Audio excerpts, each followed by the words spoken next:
Both the finite difference and the Galerkin finite element method are based on discretization, partitioning our domain of interest into subdomains bounded by nodes. From there, we evaluate and approximate the solution using a number of different methods.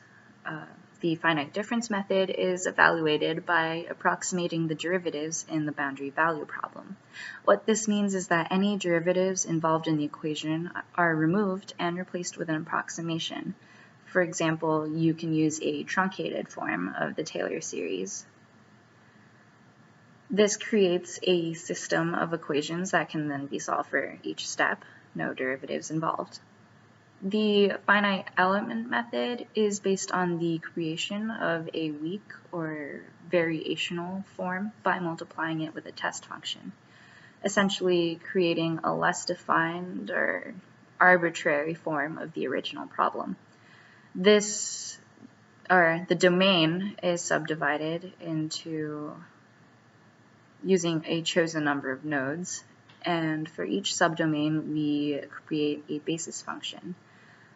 For the whole domain, that means we have a set of piecewise basis functions, and we call this the finite element mesh.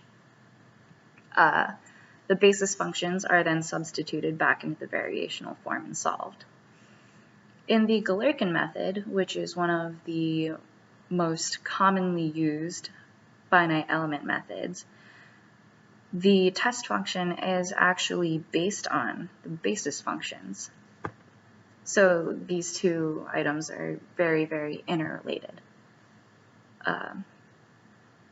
So to sum up the finite difference in Galerkin finite element, finite difference is subdivision, replacement of derivatives, construction of a system of linear equations, and then solution.